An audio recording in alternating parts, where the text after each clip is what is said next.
Muy bien, buenas tardes con todos. Vamos a comenzar con la clase de biología. Cualquier duda o consulta pueden realizarlo a través del chat.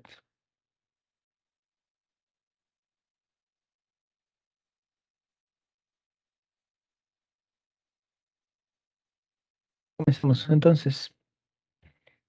El tema de ahora es acerca del tema de tejidos, estudiado por la histología, rama de la biología. Histología y tejidos tiene que ver con la asociación de células, ¿no? En este caso, nosotros a los tejidos vamos a dividirlos en dos tipos: tejidos vegetales y tejidos animales.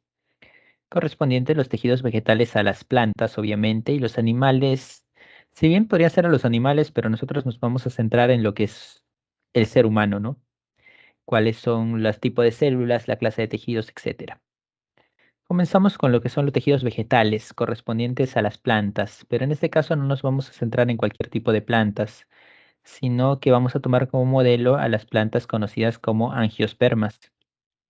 Es que cuando hablemos del reino vegetal, también vamos a tomar en cuenta lo que son las algas, vamos a hablar de musgos, vamos a hablar de helechos, etcétera. Y hay un tipo de plantas las cuales son las más evolucionadas de todas, que son las angiospermas.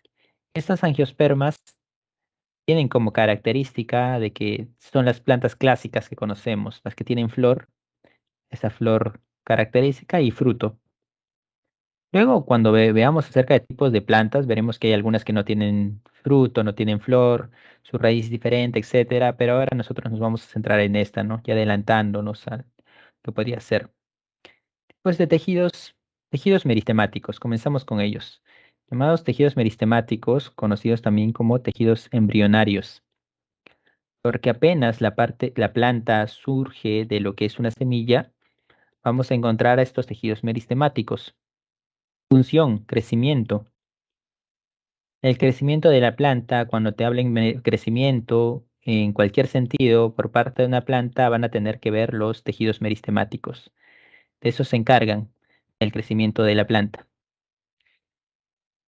Las angiospermas fueron los primeros tipos de plantas que existieron en el mundo y no, de hecho son los últimos, son los más evolucionadas, por eso son los últimos como tal, son los que se desarrollaron al último, aunque son de hace millones de años, ¿no? De hace miles de millones de años, pero a comparación del resto, se desarrollaron un poco después, así que no confundir con eso. Aunque luego se detallara sobre ello cuando se hable del tipo de plantas, ¿no? Ahora vamos adelantando esto de acá.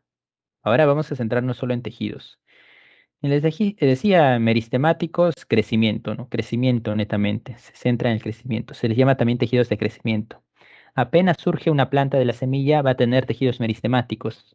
Y cuando se muera, va a seguir teniendo tejidos meristemáticos. Y a diferencia de los animales, el crecimiento de una planta va a ser continuo, no se detiene en algunos puntos. La raíz va a seguir creciendo, la parte del tallo va a seguir creciendo debido a estos tejidos meristemáticos. Obviamente la planta va a tener un tiempo de vida, ¿no? Que puede ser un año, 2 años o decenas de años, ¿no? Cuando acabe su tiempo de vida, sencillamente se muere. Ahora, ¿dónde encontramos tejido meristemático? Vamos a encontrarlo en las partes que no dejan de crecer, como cuáles, como la raíz, por ejemplo, ¿no? Y la raíz crece en dirección a la tierra.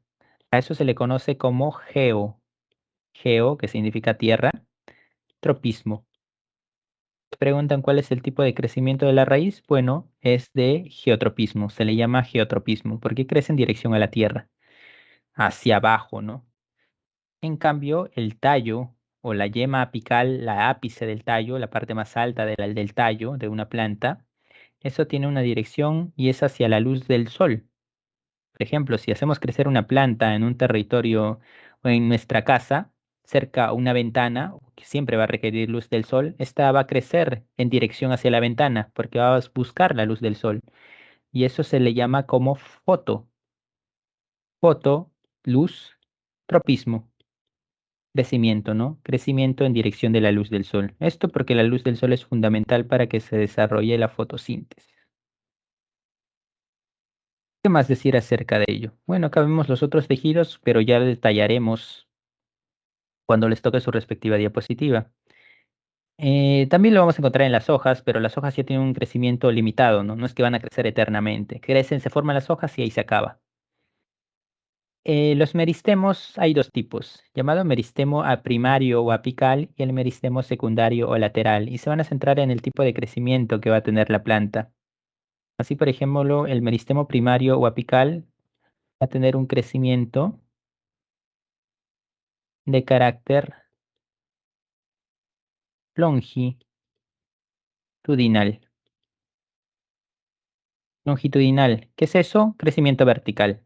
Ese es el crecimiento de la planta, ¿no? El crecimiento vertical que va a tener es la planta. En otras palabras, arriba y abajo, ¿no? Es decir, por ejemplo, de la raíz, de eso se encarga el meristemo primario.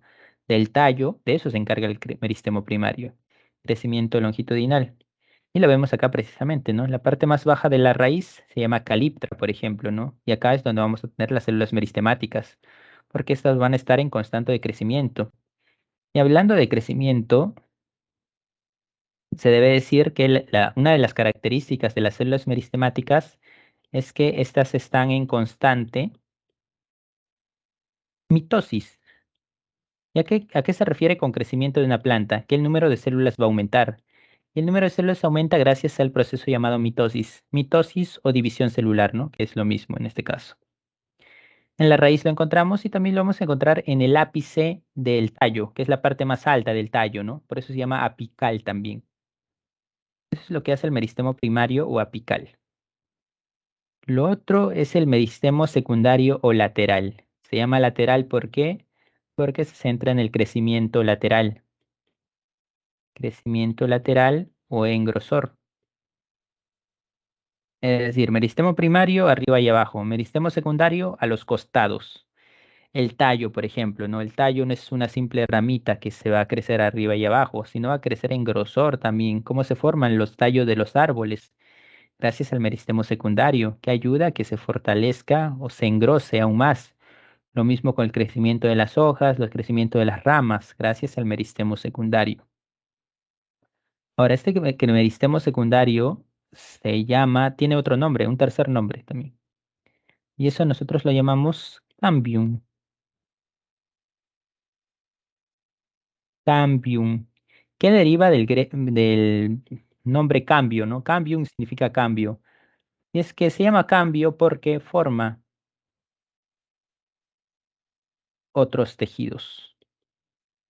Otros tejidos que no son meristemáticos, es decir, no se va a limitar al crecimiento, sino va a formar otros tejidos. ¿Cómo cuáles? Bueno, hay dos tipos de cambium. Uno llamado cambium vascular, el cual va a dar origen al tejido vascular.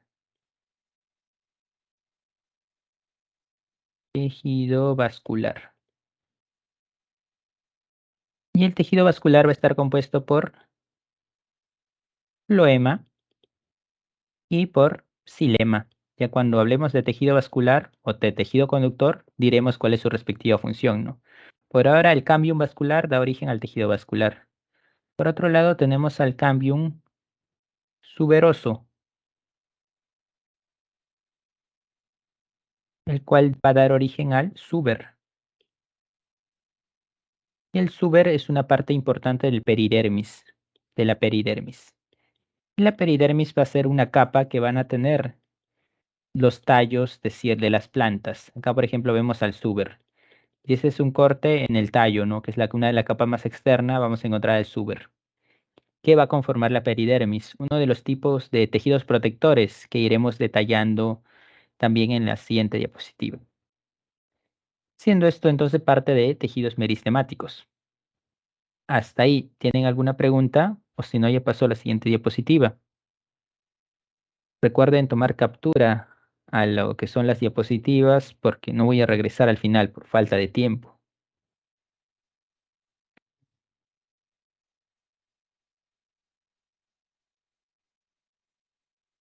Bien, parece que no hay preguntas. Pasamos a la siguiente entonces.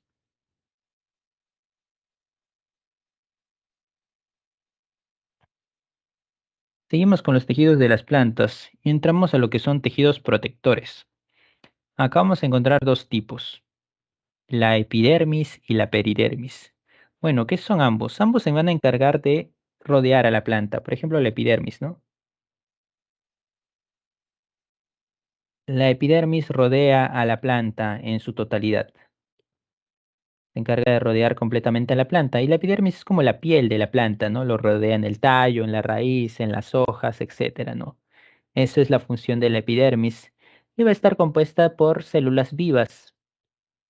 ¿Y por qué realzamos el hecho de que tiene células vivas? Y bueno, en las plantas habrá tejidos que van a tener células muertas. Y eso es el caso de la peridermis, por ejemplo. Y veremos otro tipo de tejidos que van a tener células muertas también. Igual, regresamos a la epidermis primero.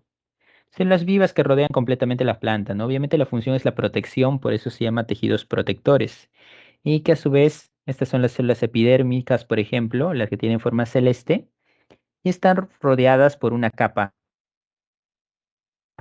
de grasa. Y esa capa se le conoce como cutícula. Esto le permite a la planta ser impermeable. Es decir, que el exceso de agua de las lluvias no dañe a la planta como tal, ¿no? Puedas filtrarse, sí, un poco de agua para las células, pero el exceso se vaya, ¿no? Eso, para eso le sirve esta capa de grasa. En las células epidérmicas nosotros vamos a encontrar un tipo de estructura. Y esa estructura se llama estoma. El nombre de la estructura es el estoma. ¿Y cuál es la función del estoma? Bueno, la función del estoma es el intercambio de gases. Te pueden decir transpiración o te pueden decir intercambio de gases. ¿Como cuáles, por ejemplo? Bueno, como el CO2 y el oxígeno, el dióxido de carbono y el oxígeno. Es que las plantas requieren oxígeno porque las plantas también respiran, requieren aire, requieren oxígeno, requieren CO2. ¿Para qué requieren CO2? Para la fotosíntesis. Y el oxígeno lo requieren para la respiración celular. Asimismo, se sabe que las plantas botan oxígeno, que es producto de la fotosíntesis. En otras palabras, ingresa CO2 y oxígeno y sale CO2 y oxígeno. ¿Y por dónde ocurre en la planta ello? Por una especie de estructuras llamadas estomas. ¿Dónde se encuentran los estomas? Los estomas se encuentran en la epidermis. Ahí se van a encontrar los estomas. Los estomas son estructuras que están conformadas por dos células. ¿Cuál es el nombre de esas células? A esas dos células se les llama células oclusivas. Células oclusivas. Son dos células que o pueden estar cerradas o pueden estar abiertas. Cuando las dos células se abren, es decir, se arquean, se va a formar un pequeño poro. Y ese poro va a ser el orificio por donde va a ingresar el oxígeno y el CO2, o por donde van a salir también. A ese poro se conoce como ostiolo. Así que no confundir conceptos acá. La estructura total entera se llama estoma. Las células por la cual está formada, que son dos, se llama células oclusivas. Y el poro que se va a conformar por donde salen el aire, en este caso oxígeno CO2, se llama ostiolo. El ostiolo no siempre va a estar abierto, ¿no? Se puede cerrar y eso es debido a las células oclusivas.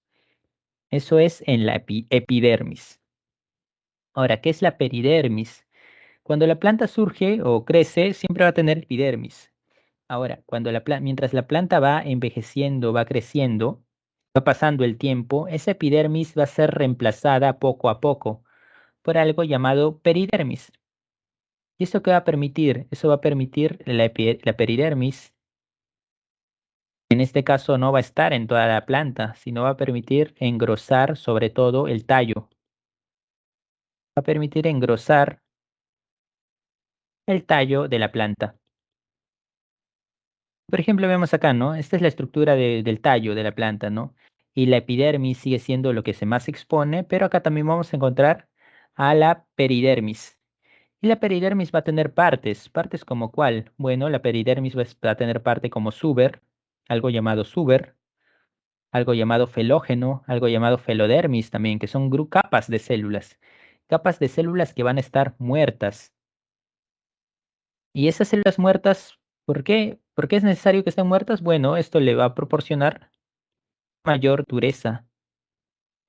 Y de hecho, si habrán visto tallos de plantas así relativamente gruesas o tallos de árboles, verán que externamente van a tener capas que van a ser una especie de cáscara que se va a poder salir de esa planta como tal. Y esa cáscara es precisamente la peridermis, ¿no? Que está compuesto por estos tres componentes. Acá suber es lo mismo que corcho, ¿no? Corcho o suber es lo mismo. Y sabemos que este tipo de estructura deriva, ¿no? Del cambium suberoso. Ahora, entonces, ¿qué ocurre acá? Se ha empezado a formar una capa de células muertas, que es la peridermis. Y acá la epidermis tiene estructuras que permiten el intercambio de gases, ¿no? Que son los estomas. Pero ahora el oxígeno y el CO2, ¿cómo van a pasar hacia las hojas, por ejemplo, ¿no? O hacia la parte más interna del tallo? Si hay una capa de peridermis, capa de células peridérmicas que están impidiendo ello. Bueno, la peridermis también va a tener ciertas estructuras que permiten eso, es decir, el paso de oxígeno o CO2. ¿Cómo se llaman esas estructuras? Si la epidermis tiene los estomas, la peridermis tiene las lenticelas. Las lenticelas tienen como función el intercambio de gases. Entonces, ¿qué ocurre? A través de los estomas pasa el oxígeno, pero acá también va a haber estructuras que son las lenticelas, por donde va a seguir pasando el oxígeno, ¿no? Y va a llegar a todas las células de la planta, sobre todo a las células de las hojas, ¿no? Por donde que van a usar el oxígeno y por donde se va a salir el CO2 también. El oxígeno y CO2 tienen que llegar sobre todo a el oxígeno sí a todas las células de la planta, porque todas requieren oxígeno, y el CO2 sobre todo tiene que llegar a las células de las hojas, porque lo van a requerir para la fotosíntesis. Pasamos a la siguiente diapositiva.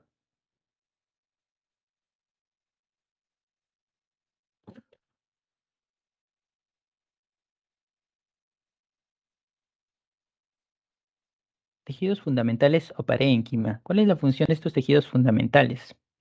Bueno, vamos a encontrar varios tipos. Por ejemplo, parénquima clorofiliano. Parénquima clorofiliano va a almacenar abundante clorofila. Clorofila. La clorofila es un pigmento que vamos a encontrar en organelas llamadas cloroplastos.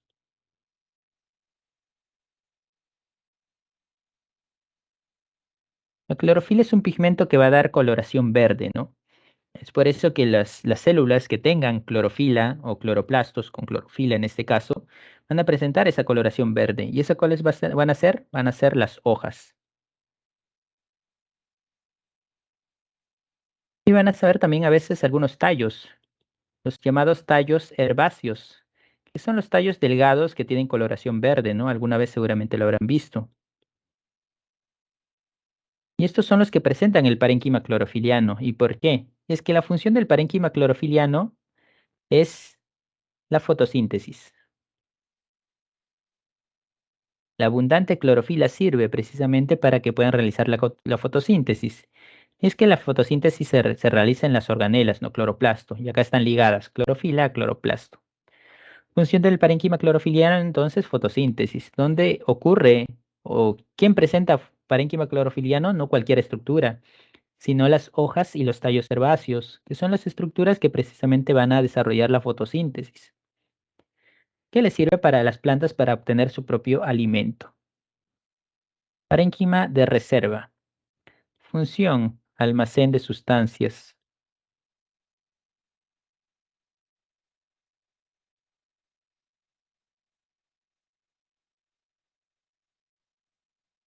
Y algo de eso hemos visto cuando hemos tocado los leucoplastos, ¿no? Cuando se habló de leucoplastos, y es que había leucoplastos que almacenaban almidón, como los amiloplastos, oleoplastos en caso de aceites, proteinoplastos, etcétera, ¿no? Y así como hay organelas, va a haber células también especializadas en ello.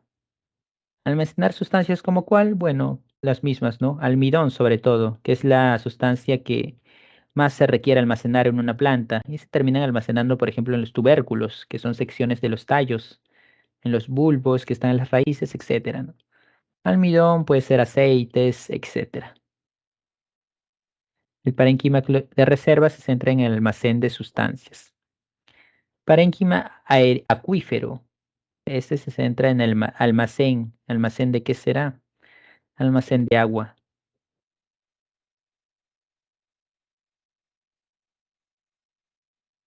Almacén de agua. Y es que, ¿qué sucede? Hay algunas plantas que requieren almacenar agua porque están en ambientes muy cálidos donde el acceso a agua es muy poco.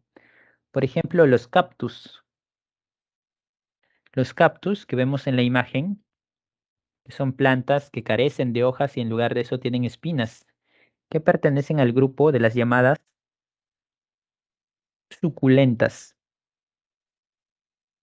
¿Qué sucede con los cactus? Estos crecen en ambientes desérticos. Cactus y las familias de los cactus, no las suculentas, crecen en ambientes desérticos. Y en esos ambientes tienen muy poco acceso al agua. En tal sentido que cuando llueve, las pocas veces que llueve, tienen que aprovecharlo al máximo. Sí que tienen células que tienen esa capacidad de almacenar agua, bastante cantidad de agua, de tal manera que cuando no llueva, usen esas reservas de agua y puedan sobrevivir. Por eso que esas plantas que crecen en zonas desérticas, suculentas en este caso, tienen el parénquima acuífero. Parénquima aerífero. ¿Almacén de qué? Bueno, almacén de gases, en este caso hablaremos almacén de aire. Y esto genera que esas secciones de la planta que almacenan aire sean como una especie de flotadores.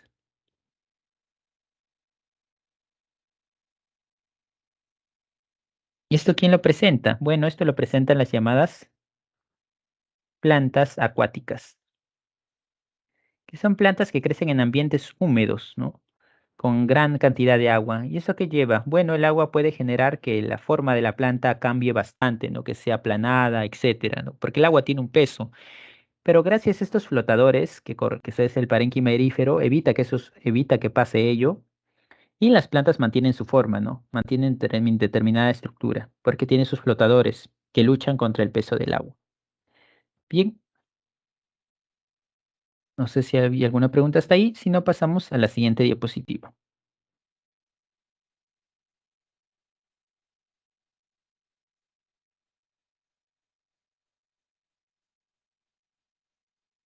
Tejidos de sostén. Y acá tenemos al colénquima y al esclerénquima, dos tipos. ¿Cuál es la función del tejido de sostén?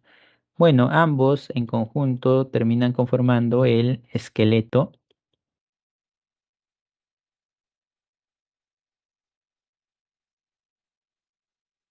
de la planta,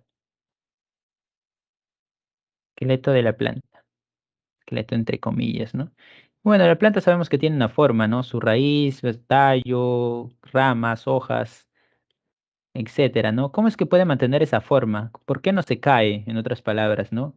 Y no es solo por toda la planta en sí, sino hay células especiales que permiten que se sostenga tal forma. Y ese es el tejido de sostén. Por eso se llama tejido de sostén, de sostenimiento, ¿no? De mantenimiento, mantener tal forma, ¿no? Mantener tal forma, la forma se le llama esqueleto de la planta, ¿no? Ahí va a aparecer el colénquima y el esclerénquima. Diferencias. Colénquima, células vivas.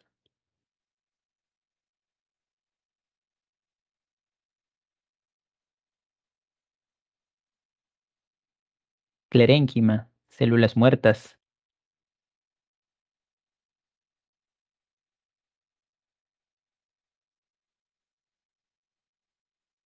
Colénquima la vamos a encontrar en estructuras frágiles.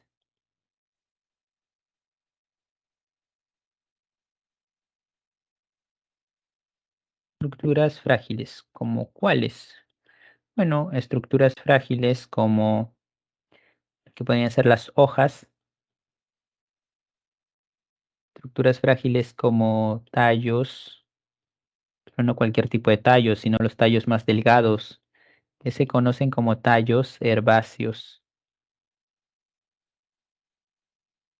Acá, en esclerénquima, lo contrario, esto lo vamos a encontrar en estructuras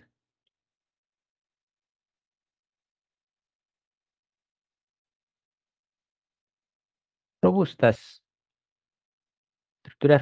estructuras duras en las estructuras más gruesas de la planta, ¿no? Como cuáles, bueno, como las raíces, por ejemplo, que son las que tienen que cargar con todo el peso de la planta, ¿no? Es por eso que requieren mayor dureza las raíces. Las raíces y los tallos, como el tallo principal, por ejemplo, como el tallo de un árbol, tallos que se llaman como tallos leñosos. Eso lo vamos a encontrar en el esclerénquima. Ahora, otras diferencias. Bueno, acá vemos a las células, ¿no? Tienen su respectiva pared celular y conforman parte en las hojas y tallos, manteniendo la forma de dichas estructuras, ¿no? Paredes parcialmente engrosadas. Son células vivas, tienen su pared celular. Acá son diferentes. Si las observamos, las paredes celular está más gruesa de la normal, sí, pero acá ya la pared celular es demasiado, ¿no? ¿Y esto por qué? Porque dentro, internamente, tiene un compuesto que le va a dar dureza a las células y al tejido en general, ¿no? Ese compuesto se llama lignina. Es por eso que se llama lignificadas, células lignificadas. La lignina entra dentro de la pared celular.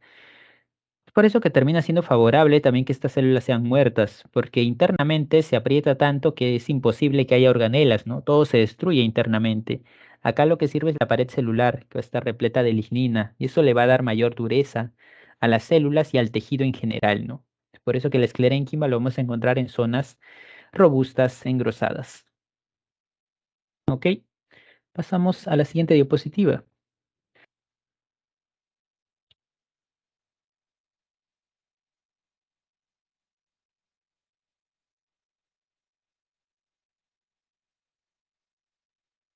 Tejidos conductores. Tejidos conductores llamado también tejidos vasculares.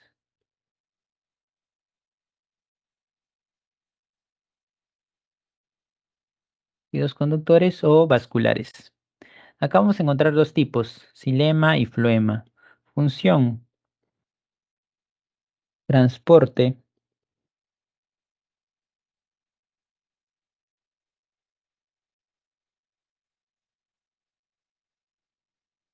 transporte de sustancias.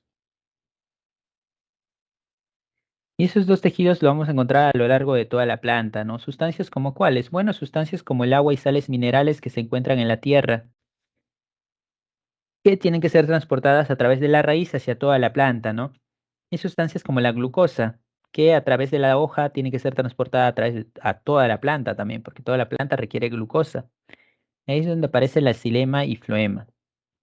Igual, diferencias, xilema, células muertas.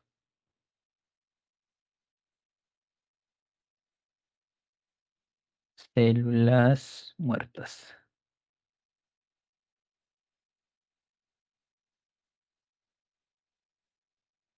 Floema, lo contrario, células vivas.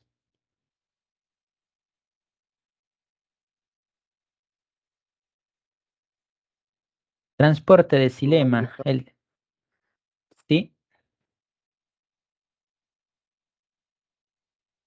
tu audio está apagado. Ok, ahora sí se escucha bien. Ok, supongo que solo esta diapositiva, ¿no? ¿O desde cuándo? No, solo esa diapositiva. Perfecto, muchas gracias. Gracias por el aviso, de igual manera. Bien, les decía acá, tejidos conductores o llamados vasculares también. Su función es el transporte de sustancias. Y acá vamos a encontrar dos tipos de tejidos, xilema y floema. Diferencias, el xilema está compuesto por células muertas y el floema está compuesto por células vivas. Y se van a basar en el transporte de qué? Bueno, el xilema te va a transportar algo llamado savia bruta. ¿Y por qué se llama savia bruta? Porque es algo que no lo ha construido la planta, sino que lo absorbe directamente a través de la tierra, mediante las raíces. Y es que la savia bruta está formado principalmente por agua, por ejemplo, y sales minerales. Esa es la savia bruta. Por otro lado, vamos a tener el floema transporta algo llamado savia elaborada. Se llama elaborada porque lo elabora la propia planta. ¿Y eso cuáles? Son los productos de la fotosíntesis, el cual principalmente suele ser la glucosa. La glucosa es producido por la fotosíntesis. Y de esta manera surge lo siguiente, que el agua y las sales minerales que es absorbida mediante las raíces tiene que pasar a todas las células de la planta. ¿Y cómo surge eso? Gracias al xilema. Estaba conformada por un grupo de células muertas. Y esas células o las unidades del xilema se les conoce como traqueidas. Traqueidas.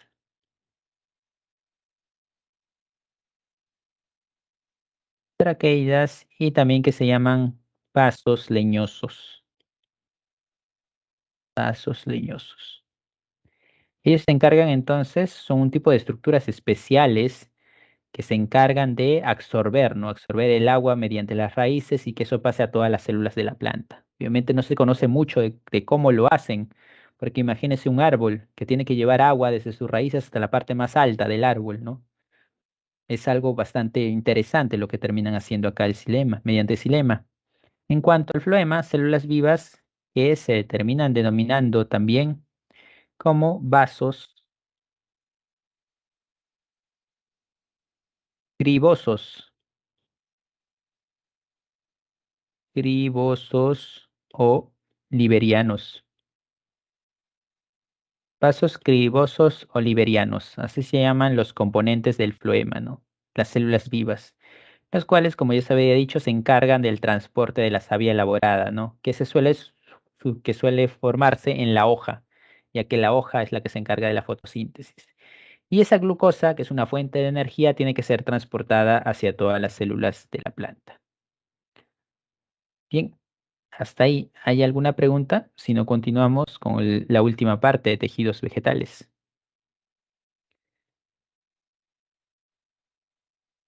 Todo claro. Profesor, Ok, ¿por qué lleva la placa cribosa?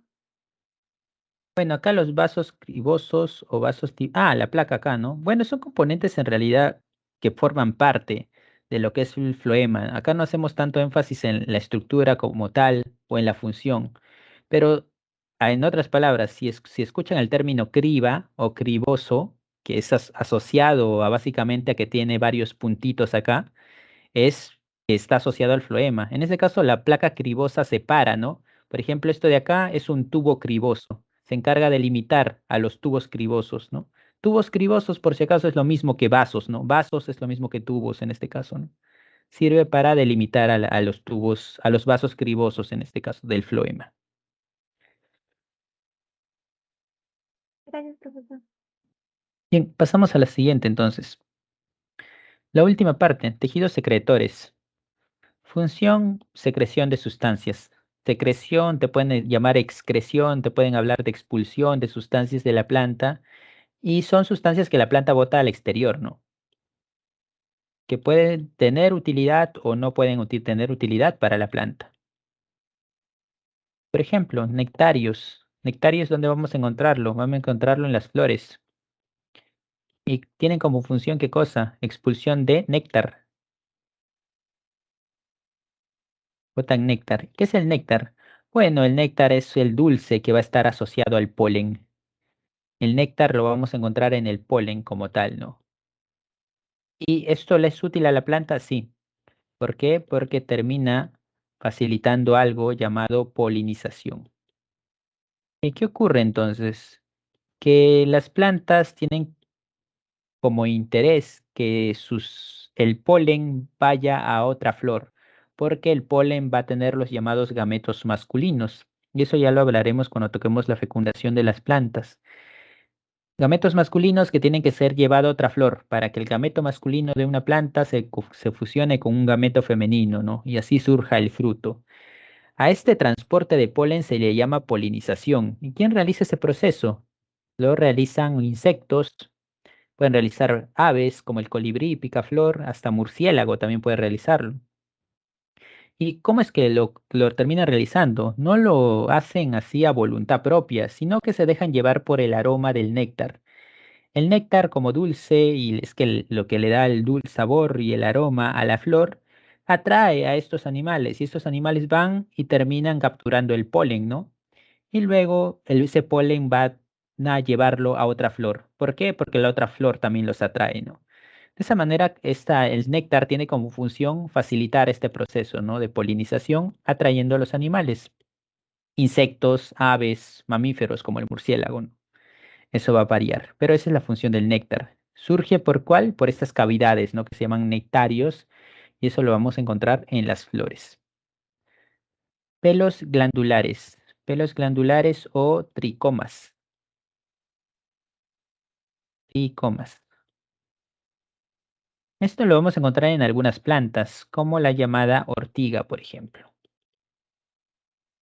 Es que la ortiga es una planta que en sus tallos o en el tallo va a tener pequeños pelos microscópicos que se llaman tricomas, los cuales se van a encargar de secretar sustancias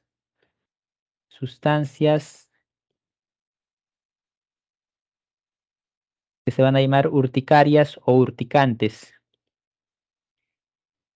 que van a generar picazón. Si nosotros agarramos una planta de ortiga, va a generar picazón y la vamos a soltar inmediatamente, generar comezón.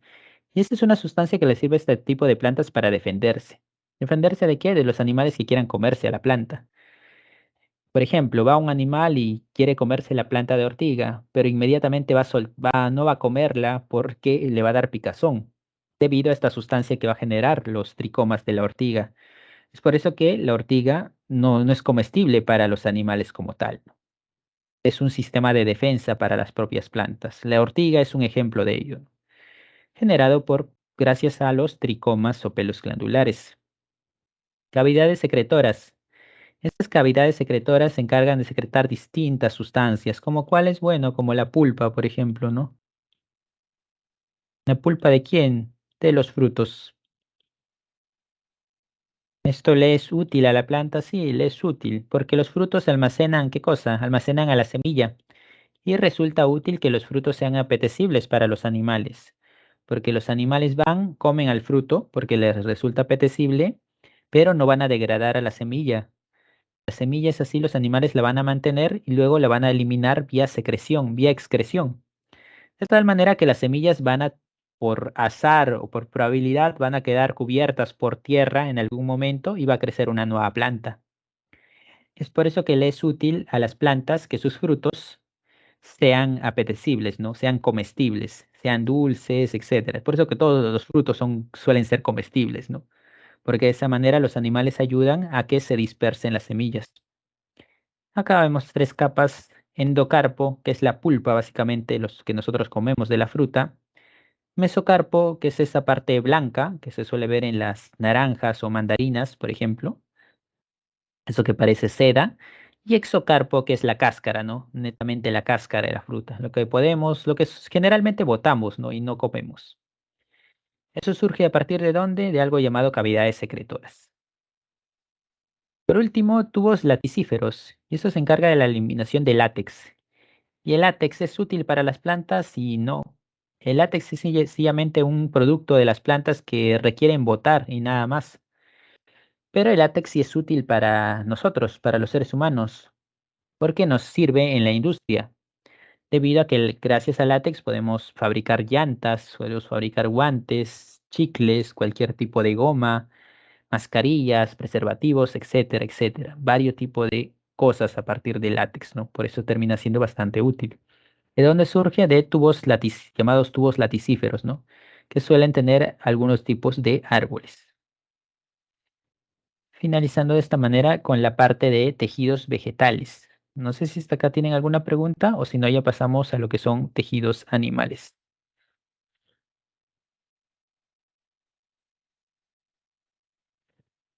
Ah, ok, parece que no. Pasamos a la siguiente.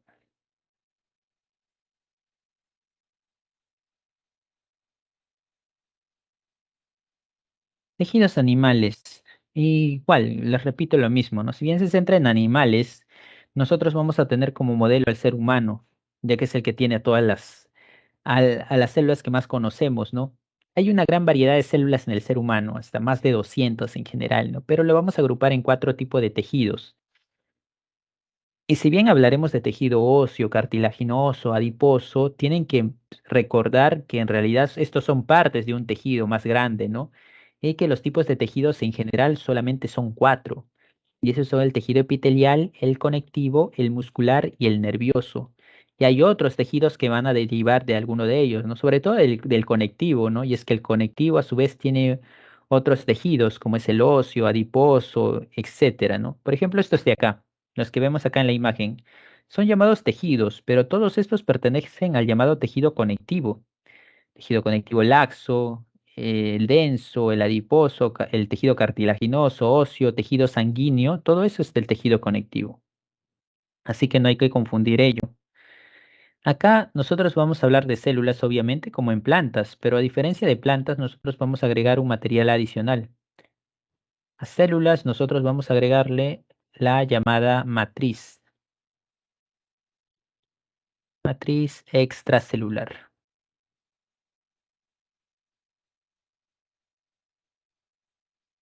Y es que, ¿qué sucede? Que en plantas todas las células están juntas.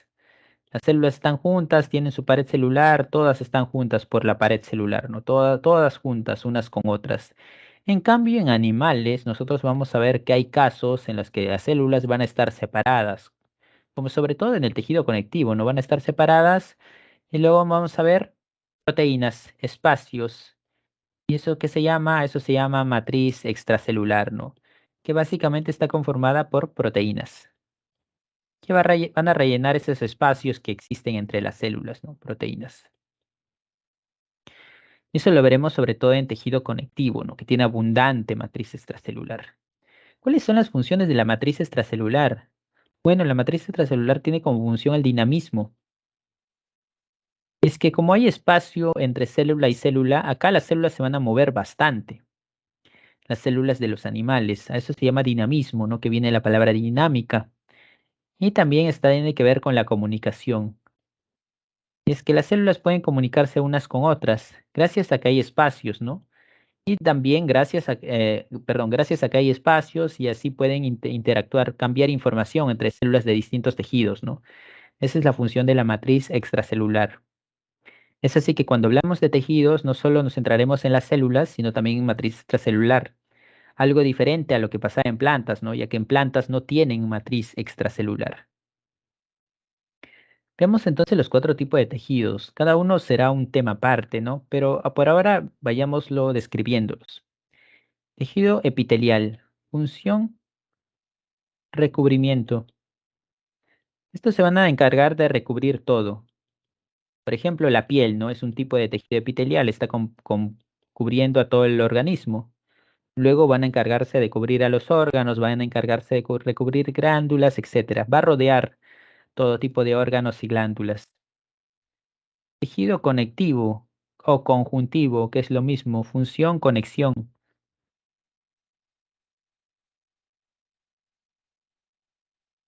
Conexión de tejidos.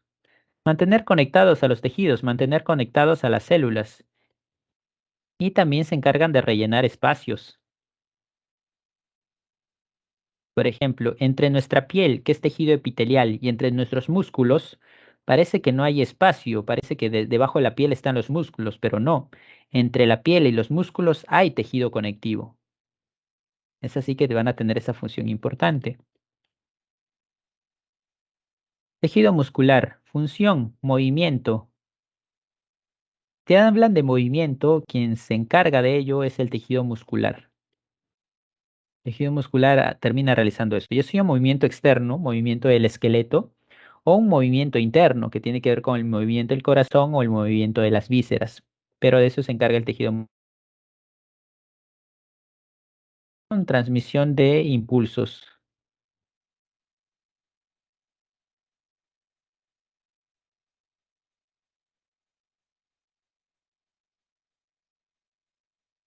Impulsos nerviosos.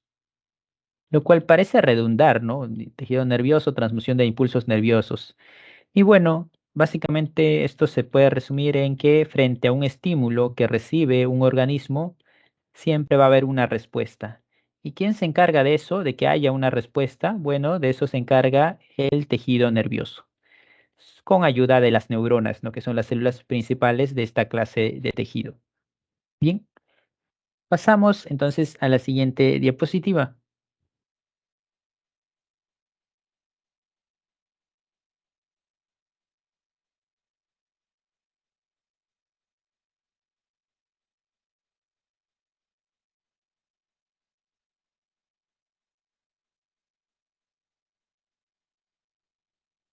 Bien, continuamos. Tejido epitelial. Comenzamos entonces con tejido epitelial. ¿Cuáles son las características del tejido epitelial? Primero, escasa,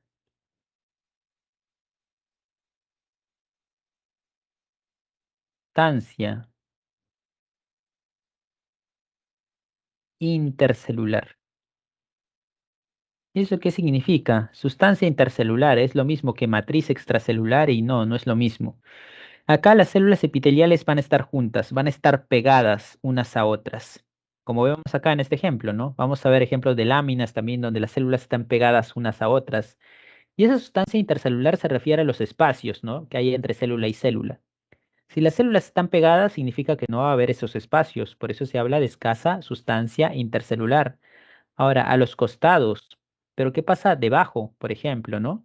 Es que debajo sí va a haber matriz extracelular. ¿Y esa cuál es? Es la membrana basal. La membrana basal está conformada entonces por matriz extracelular. La membrana basal es matriz extracelular. Y acá se puede decir entonces que el tejido epitelial descansa o se mantiene o está encima de,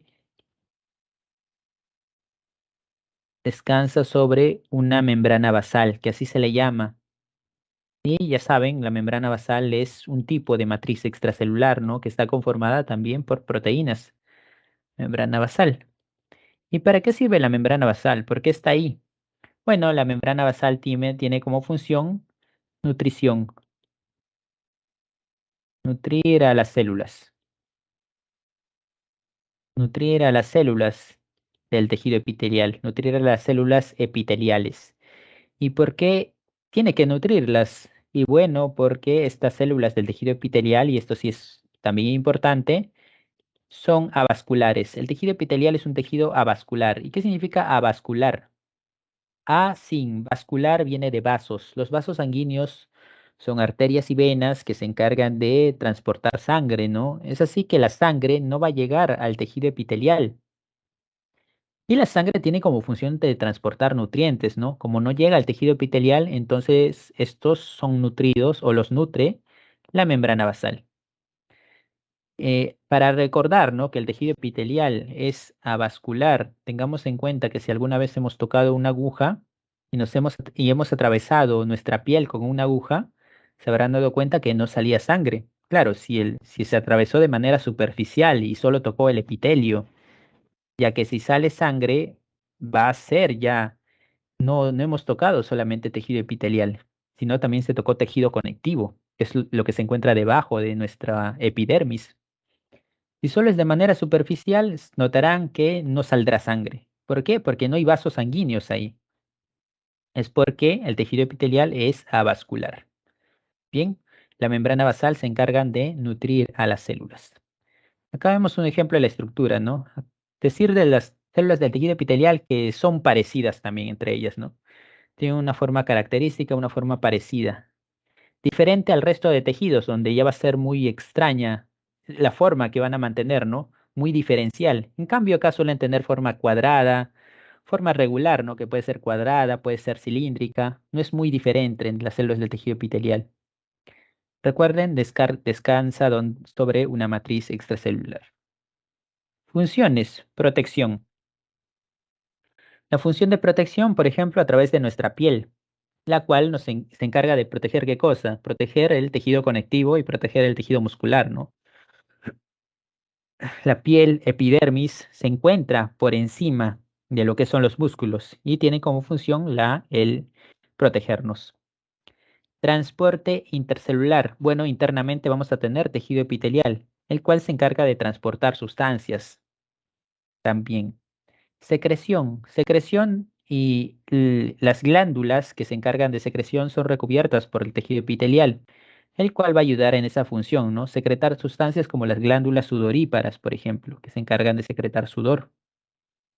Y otras sustancias que son denominadas hormonas, que van a ser secretadas por las glándulas endocrinas, sustancias que son secretadas a la sangre, ¿no? Ya cuando se toque acerca del sistema endocrino, se hablará más de ellas. Absorción, como pasa en los intestinos. En los intestinos internamente nosotros tenemos tejido epitelial y los intestinos se encargan de absorber nutrientes, nutrientes que nos van a servir a nosotros, ¿no? Obviamente, para al poder alimentarnos de esa manera. Y por último, función receptora. Y es que como está asociada a lo que son las hormonas, o función receptora ¿en qué sentido? A los sentidos, ¿no? ¿Y qué sentido, a qué sentido va a estar asociado el tejido epitelial? Sobre todo al tacto, ¿no? Al tacto, y eso se refiere a la función receptora que tiene. Vamos a tener receptores en nuestra piel que van a percibir el calor, por ejemplo, en nuestra lengua, que van a percibir los sabores, etcétera, etcétera. Bien, pasamos a la siguiente diapositiva.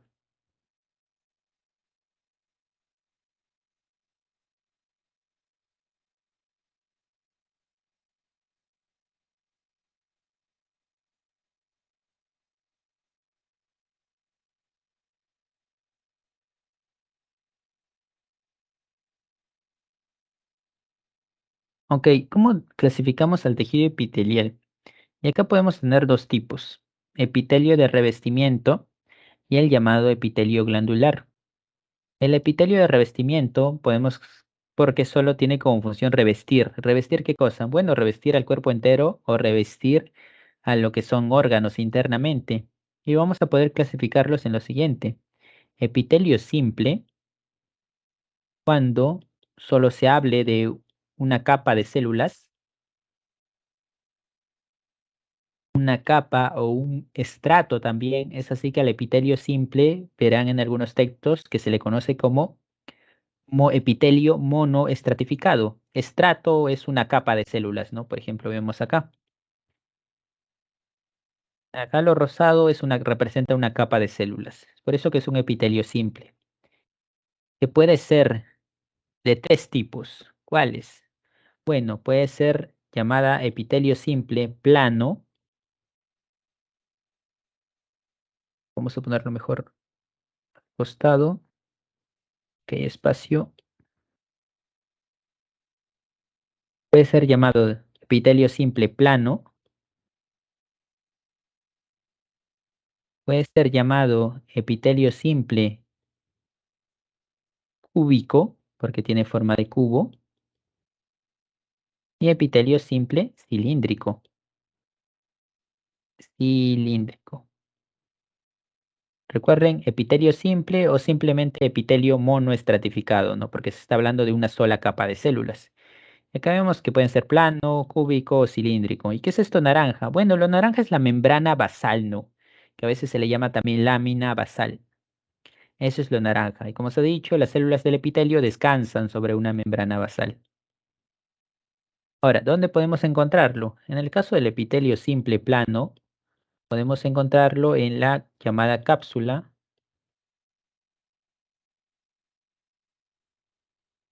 de Bowman. ¿Y qué es eso? Bueno, es una estructura que vamos a encontrarlo en los riñones. Ya cuando se hable de sistema excretor, se hablará de la cápsula de Bowman. Y también se le encuentra en los alveolos, estructura que se encarga del intercambio de gases en el sistema respiratorio. Epitelio simple cúbico. ¿Esto dónde lo encontramos? Esto lo vamos a encontrar en los llamados túbulos contorneados. Es un tipo de estructura que lo vamos a encontrar también asociada a los riñones. Tiene que ver con el sistema excretor. Túbulo contorneado distal, túbulo contorneado proximal. Y por último, el epitelio simple cilíndrico, que ese sí vale la pena recordarlo porque esto lo vamos a encontrar en el intestino delgado. El intestino delgado que tiene como función la absorción de nutrientes, ¿no? No solo en el intestino delgado, sino también en el estómago.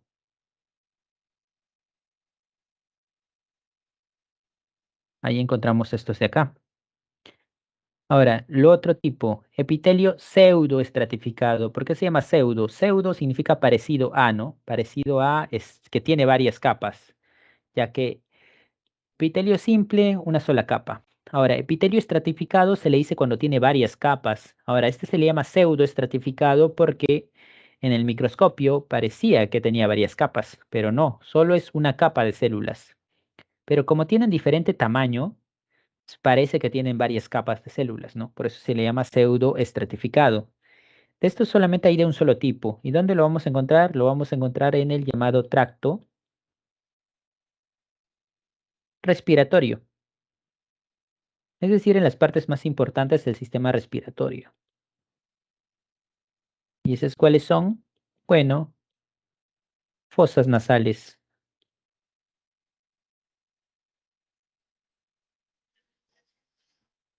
Fosas nasales, tráquea, laringe. Ahí es donde vamos a encontrar el epitelio pseudoestratificado. Fosas nasales, tráquea, laringe. Epitelio estratificado. Estratificado te pueden decir poliestratificado. La cosa es que tenga varias capas. En algunos textos te dirán poliestratificado. También vamos a poder catalogarlo en distintos tipos, ¿no? En formas, etcétera, ¿no? Pero por ahora, para nuestros intereses, en lo que pueden venir las preguntas, solo centrémonos en estos. Ya en otros libros nos pueden poner que hay estratificado plano, cúbico, cilíndrico, etcétera, pero por ahora vale la pena recordarnos solo estos de acá. Estratificado de dos tipos, los llamados no queratinizado. ¿Qué significa eso? Que no tiene una proteína llamada queratina. Y los llamados queratinizado. Y obviamente estos sí tienen a la proteína queratina, por eso se llaman queratinizados. Y por ejemplo, el epitelio estratificado queratinizado, ¿dónde lo vamos a encontrar? Lo vamos a encontrar en la epidermis. La epidermis. Para recordarlo, ¿no? Seguro hay varias propagandas que hablarán de la queratina en nuestra piel o de las cremas que protegen la queratina en nuestra piel, ¿no? Y bueno, en la piel, la parte más externa de la piel es la epidermis, precisamente, ¿no? Y eso es queratinizado, precisamente, porque tiene queratina. En cambio, lo no queratinizado, ¿dónde lo vamos a encontrar? Vamos a encontrar en la otra parte del tracto digestivo, es decir, en la boca. Por ejemplo, tenemos esa clase de epitelio y en el esófago. Esófago. Bien. Por último, tenemos el epitelio del tipo transicional, que acá, bien, epitelio polimorfo que también se llama transicional. ¿Y esto a qué hace referencia? A una clase de epitelio, tiene varias capas, pero que cambia de forma. Por ejemplo, puede estar aplanada en algún punto y en otro punto pueden estar sencillamente circulares. Por eso se llama polimorfo o transicional, porque va a cambiar de forma. ¿Y esto dónde lo vamos a encontrar? Esto lo vamos a encontrar en la vejiga. Y la vejiga es un órgano que se encarga de almacenar la orina. ¿Qué sucede entonces? Cuando hay orina en la vejiga, el epitelio va a cambiar de forma. ¿Por qué? Porque la orina va a ejercer presión, de tal manera que las células del epitelio se van a aplanar. A eso se le llama como distendido, ¿no? Es por eso que están aplanados. En cambio, cuando no hay orina, es decir, cuando la vejiga está vacía, no va a haber ningún tipo de presión. Es por eso que las células regresan a su forma original, ¿no? Una forma relajada. Ese cambio de forma entonces genera que ese epitelio transicional o polimorfo tenga esta clase de formas, ¿no? Eso es donde lo encontramos en la vejiga. Por otro lado, tenemos el epitelio glandular y eso se encarga de revestir también, pero no cualquier cosa, sino de revestir glándulas. Glándulas. Y las glándulas tienen como función, ¿qué cosa? Tienen como función la secreción. Secreción de sustancias. Dependiendo de hacia dónde secreten las sustancias, podemos clasificarlas en dos tipos, endocrino y exocrino. Ahora, ¿por qué se llama endo? Endo dentro, ¿dentro de qué? Dentro del torrente sanguíneo, dentro de los vasos sanguíneos. Si secretamos sustancias dentro de los vasos sanguíneos, se llama endocrino.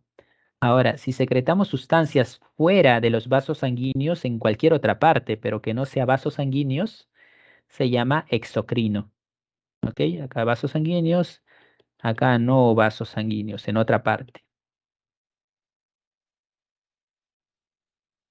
Comencemos con los endocrinos. Esas sustancias que se secretan en los vasos sanguíneos tienen un nombre y se llaman hormonas. Las Glándulas endocrinas van a secretar hormonas. Y cuando hablemos del sistema endocrino, detallaremos cuáles son esas hormonas, cuáles son las glándulas, ¿no? Una cosa es hormona y otra cosa es glándula. No es lo mismo. Glándula es la parte que lo secreta, ¿no? Por ejemplo, la tiroides es una glándula y la hormona que es secretada por la tiroides es la tiroxina. Ejemplo de hormonas, paratormona, insulina, calcitonina, testosterona, etcétera, etcétera. Hay varios tipos, ¿no? Eso es generado por la glándula endocrina.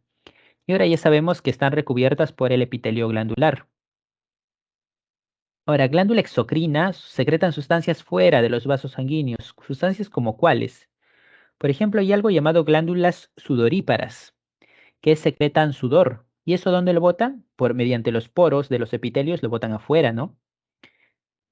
Y es así que el sudor va afuera, ¿no?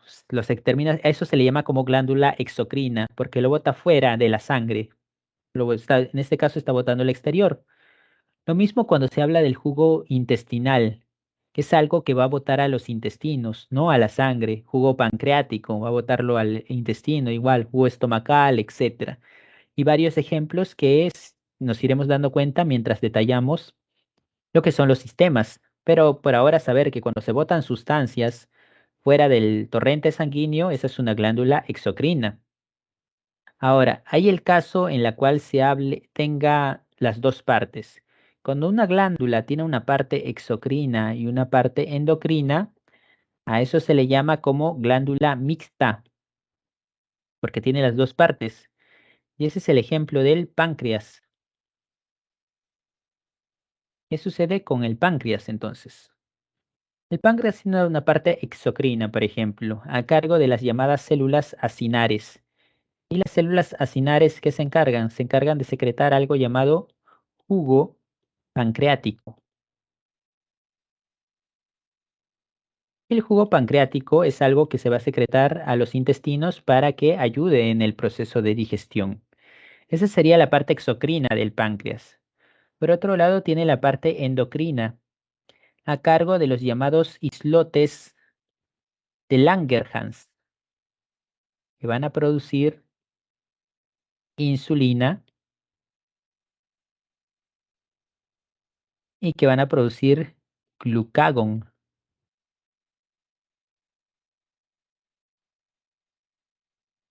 que son hormonas que regulan la cantidad de azúcar en la sangre, ¿no? ¿Eso quién lo produce? Lo producen los islotes de Langerhans. De islotes, insulina guardan una relación como para acordarse, ¿no? Insulina, que tiene el nombre de insular, que significa isla, de península, de hecho. Islotes, que significa de islas. Es por eso que mantienen esos nombres como tal, ¿no? Los islotes de Langerhans producen tanto insulina como glucagón. Es por eso que esta es la parte endocrina del páncreas y el páncreas es considerado una glándula mixta. Bien, no sé si tendrán alguna pregunta hasta acá o si no, continuamos con el siguiente tejido.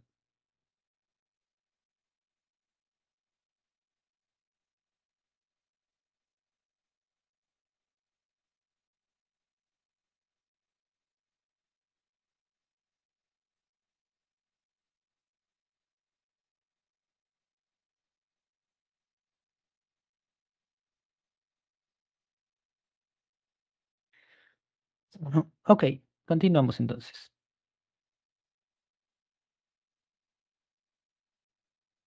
Tejido conectivo, como se había dicho, su función es conectar todo el resto de tejidos, ¿no?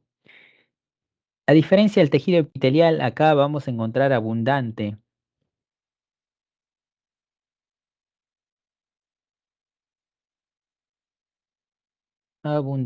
sustancia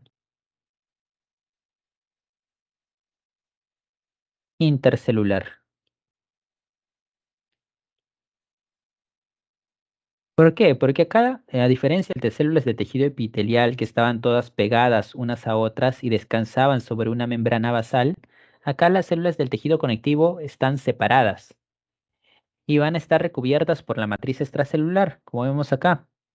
Acá vemos a las células, ¿no? Célula plasmática, mastocito, histiocyto, fibroblasto. Ya iremos detallando función de cada uno. Y miren, formas muy diferentes. Fibroblasto, una célula alargada. Y hay otras que son células circulares. unas separadas de otras y además con formas diferentes. Y aparte vamos a ver a las llamadas fibras, que ahora detallaremos. Y va a ser una convivencia básicamente de lo que es matriz extracelular con las células, ¿no? Las células de diferentes tipos. Eso es básicamente el tejido conectivo. Y acá vemos otro caso, pero ya no en un dibujo, sino en un gráfico de microscopio. Las células son de carácter circular. Y acá esto que vemos como líneas son componentes de la matriz extracelular, que va a ser bastante abundante. ¿Qué más de decir del tejido conectivo? Es el más variado de todos. Como vemos acá, la forma de las células es bastante variada. Y es bastante diferencial respecto al tejido epitelial, ¿no? Acá el tejido conectivo ya es un tejido vascular. ¿Qué sucede si te pones a jugar con una aguja y te hincas la piel, pero esta vez sale sangre? Significa que no solo atravesaste la epidermis, sino que ya atravesaste la dermis. Y la dermis está conformada por lo que es el tejido conectivo. Y ahora diremos precisamente qué clase de tejido conectivo tiene la dermis y ello, ¿no? Pero al tejido conectivo sí están ligados los vasos sanguíneos, ¿no? Los vasos sanguíneos sí llegan para nutrirlos precisamente. Es por eso que se dice que es tejido vascular. Ahora vamos a encontrar de varios tipos, ¿no? Acá vemos células conectivas, células propias del tejido conectivo y las llamadas células conectivas libres. ¿Qué tenemos acá? Bueno, acá vamos a tener a los condrocitos, que son las células que conforman el cartílago, los adipocitos, células que conforman el tejido adiposo, fibroblastos, células que van a dar origen a las fibras, etcétera, etcétera, ¿no? Cada uno de ellos va a tener su propio texto, adicionalmente, ¿no? Esto es como una gráfica resumen. Comenzamos con la matriz extracelular. La matriz extracelular acá adquiere bastante importancia y acá vamos a encontrar el concepto de fibras. Fibras colágenas, elásticas, reticulares. Para empezar, que quien origina a las fibras, a esta clase de fibras, son los llamados fibroblastos. Fibroblastos son un tipo de células. Vamos a ponerlo para no confundirlos. Estas son células. Células del tejido conectivo, que van a dar origen a estas tres fibras, ¿no? Y esas fibras van a estar conformadas por proteínas. Como ya saben, la matriz extracelular es conformada por proteínas en su totalidad. Por ejemplo, fibras elásticas, conformadas, colágenas, perdón. ¿Por qué fibra está conformada? ¿Por qué proteína? Por una proteína llamada colágeno. Fibras elásticas, ¿por qué proteína está conformada? Por una proteína llamada elastina.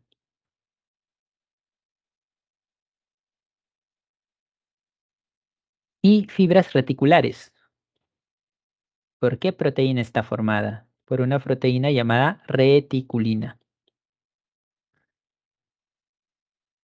Todas esas fibras entonces son originadas por los fibroblastos, que son células especiales del tejido conectivo. Ok, pasemos a la siguiente diapositiva. No,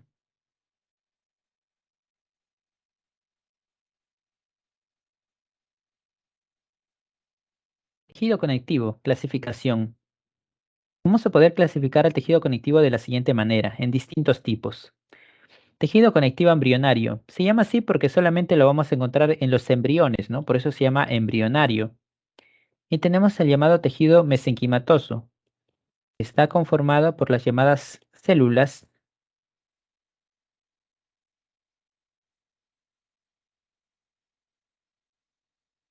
mesenquimales.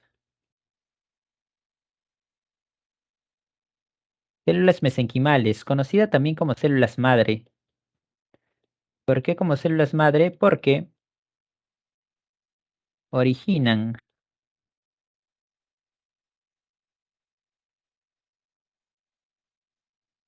a células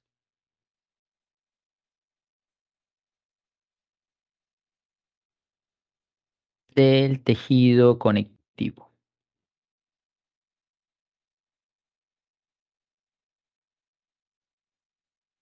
Originan las células del tejido conectivo. Y bueno, básicamente, ¿qué ocurre? Cuando nosotros apenas nos estamos formando como un embrión, ha ocurrido la fecundación y recién nos estamos diferenciando. no vamos a tener todas las células que tenemos cuando somos adultos, sino que esas células nacen a partir de otras células anteriores, de las llamadas células madre. Y bueno, precisamente las células conocidas como mesenquimales van a originar a toda la variedad de células de tejido conectivo que conocemos. Cabe recalcar también que el tejido conectivo como tal deriva de algo llamado mesodermo. Y ya veremos en la clase de cuando se hable acerca de fecundación y reproducción, que el mesodermo es una de las capas germinales que presenta un embrión, ¿no? Un embrión apenas va formando, se va a diferenciar en tres capas: ectodermo, endodermo y mesodermo. Y el mesodermo es el que va a dar origen a todo el tejido conectivo. Mesodermo que va a estar conformada por las células mesenquimales, ¿no? Por eso se llama mesenquimales, porque viene de mesodermo precisamente. Luego tenemos el tejido mucoso. ¿Y el tejido mucoso qué conforma? Conforma el llamado cordón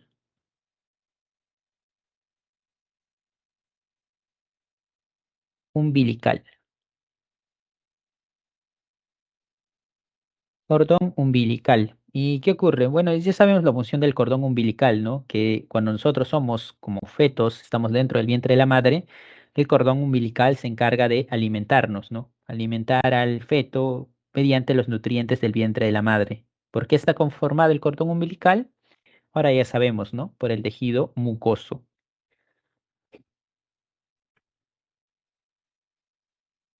Ahora, tejido conectivo propiamente dicho. En el caso de tejido conectivo propiamente dicho, tenemos cuatro tipos: tejido conectivo laxo, denso regular y tejido conectivo elástico. El tejido conectivo laxo, ¿qué conforma? Esto conforma la llamada dermis. Y la dermis es lo que se encuentra debajo de la epidermis, ¿no? Que era tejido epitelial. Pero la dermis superficial solamente. Es que va a haber dos tipos de dermis: la dermis superficial, la cual se encuentra apenas abajo de la epidermis. Es decir, cuando nosotros nos hincamos con una aguja y hay sangre, es porque hemos tocado dermis superficial. Lo otro es la dermis profunda, y eso ya está conformada por el tejido conectivo denso y regular.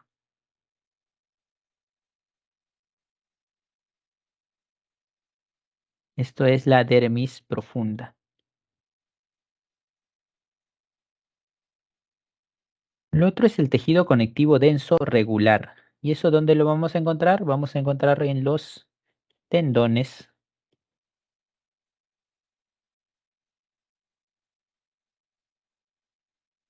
y vamos a encontrarlo en los ligamentos.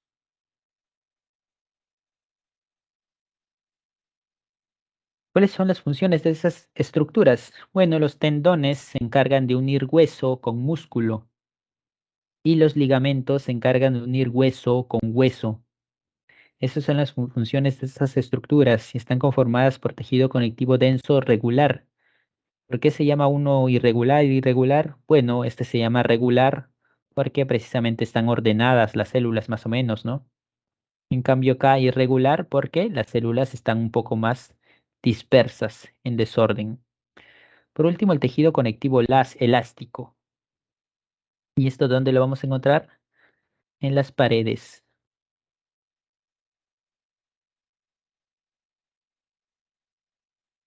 de las arterias. Y se llama elástico precisamente porque tiene abundantes fibras elásticas, ¿no? Que están compuestas por por la proteína elastina. Bien, pasamos a la siguiente diapositiva.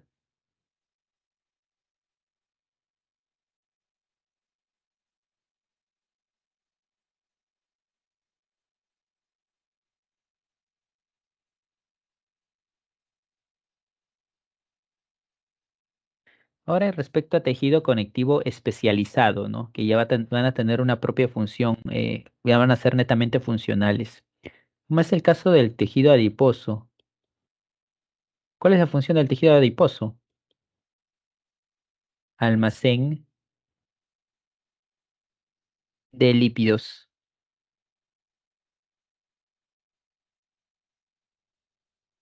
Y van a ver dos tipos de tejido adiposo. El tejido adiposo blanco, conocido como unilocular,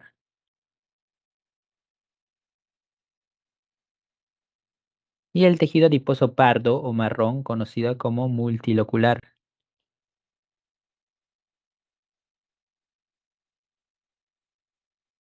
Unilocular, ¿por qué? Porque solo tiene ¿una qué? Una vacuola, se llama como vacuola, que en este caso es diferente a la vacuola que se ha mencionado en la clase de células, ¿no? En la cual se hablaba que la vacuola de una planta absorbe agua. Bueno, en los tejido adiposo o en los llamados adipocitos, la vacuola te absorbe grasa, te absorbe lípidos. Y mientras más lípidos absorbe, más se ensancha, ¿no? Se infla, como si fuera un globo. Y se llama tejido adiposo blanco precisamente porque los adipocitos suelen tener a las vacuolas hinchadas, ¿no? Con abundante grasa. Y las vacuolas son blancas, ¿no? Dándole ese color blanco a los adipocitos. Mientras más grasa consuma uno, mayor cantidad de adipocitos se va a mantener, ¿no? Y el tejido adiposo blanco es precisamente, se encuentra en las partes donde se consume, bueno, en las partes por las extremidades, sobre todo, donde abunda esa grasa, el exceso de grasa. Ese es el tejido adiposo blanco. Por otro lado, el tejido adiposo pardo marrón se llama multilocular porque no tiene una vacuola, sino tiene varias. Y estas son pequeñas. Es por eso que cuando se observa en el microscopio no se va a observar blanco ya, sino va a observarse de otro color. Por eso que le cambian el nombre, ¿no? A pardo o marrón, ya no blanco, que se observa de otra manera. Ahora, esta tiene una otra función. El tejido adiposo blanco nosotros vamos a encontrarlo en adultos. Y ese es exceso de grasa que suele encontrarse, ¿no? En diversas partes del cuerpo. Eso está compuesto por tejido adiposo blanco o adipocitos. Mientras que el tejido adiposo pardo o marrón, nosotros vamos a encontrarlo en bebés recién nacidos.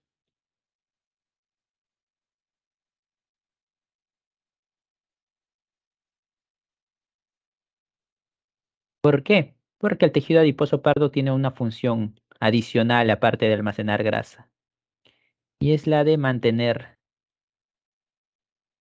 la temperatura. Se encarga de atemperar a los bebés. ¿Y por qué? Bueno, los bebés recién nacidos han estado en un ambiente relativamente caliente, como es el vientre de la madre, y salen al exterior. Y para que no se vea afectado, estos tienen una reserva de grasa, ¿no? Que es el tejido adiposo pardo, que precisamente ayuda a mantener la temperatura fuera del vientre de la madre, ¿no? Hasta que básicamente se acostumbren. Ya luego se pierde ese tejido adiposo pardo. Por eso nosotros no tenemos tejido adiposo pardo. Esto es en los bebés recién nacidos y también se encuentra en los animales. ¿Pero en qué clase de animales específicamente? En los animales que hibernan. Es que en los osos, por ejemplo, que consumen bastante grasa para aguantar la tiempos, excesivo tiempo sin comer, esa grasa acumula como tejido adiposo pardo, porque no solo tienen que aguantar el tiempo sin comida, sino que aguantar las bajas temperaturas. Es por eso que se acumula el tejido adiposo pardo como tal en ellos, ¿no? Mm. Eso respecto al tejido adiposo. Ahora, tejido cartilaginoso. Esto obviamente hace referencia a los cartílagos. La célula principal de los cartílagos, ¿cuáles son? Son los condrocitos. Esa es la célula principal, condrocitos. Y los condrocitos son originados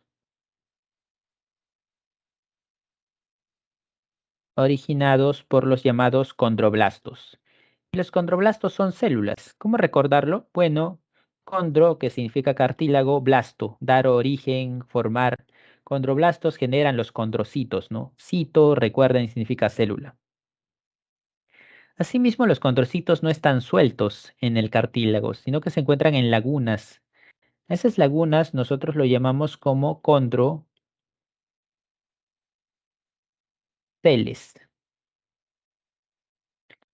Condroceles.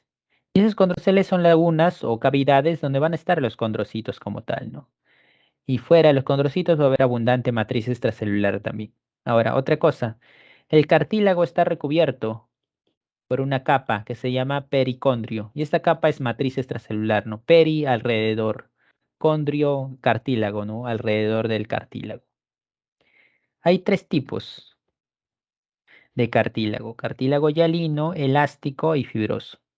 Primero, el hialino. ¿Dónde lo vamos a encontrar?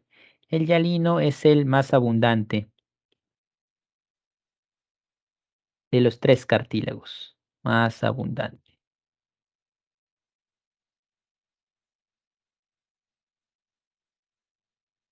¿Dónde encontramos al cartílago hialino? Bueno, primero, antes de decir dónde encontramos, se debe decir que el cartílago hialino conforma el primer esqueleto. ¿Y qué ocurre? Cuando nosotros nos estamos formando en el vientre de la madre, no nacemos, no aparecemos con huesos directamente, no se forman directamente el tejido óseo, sino que se forma en primer lugar el cartílago hialino, y a partir de ahí es donde estamos formándonos. Ya luego el cartílago hialino es reemplazado por tejido óseo, pero el llamado primer esqueleto es el cartílago hialino. ¿Dónde más lo encontramos? Bueno, lo encontramos en la tráquea. Internamente vamos a encontrar cartílago hialino. Y también lo vamos a encontrar en la nariz, o sea, o en las fosas nasales, ¿no? Básicamente eso que podemos palpar es cartílago hialino, la nariz. Otro, cartílago elástico. ¿Dónde lo encontramos? Esto lo vamos a encontrar en el oído. Oreja, básicamente, ¿no? La oreja. El pabellón de la oreja, ¿no? Es otro que podemos palpar. Ese es cartílago elástico. Y también lo vamos a encontrar en el oído interno. Eso sí no lo podemos palpar. Pero en el oído también va a haber cartílago elástico. Por último tenemos el cartílago fibroso. Y el cartílago fibroso tiene la particularidad de que no tiene pericondrio. No hay pericondrio en el cartílago fibroso. Es el único que no tiene pericondrio. Y este lo vamos a encontrar en los llamados discos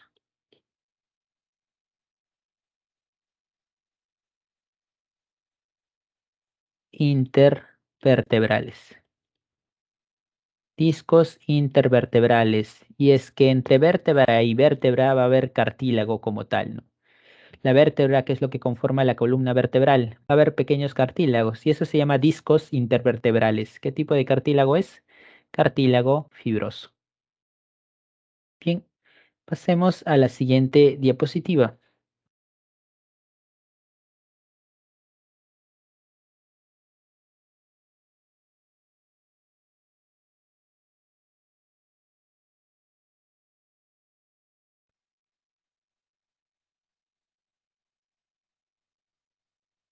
¿Podría volver un ratito, por favor, al anterior? Ah, claro, claro.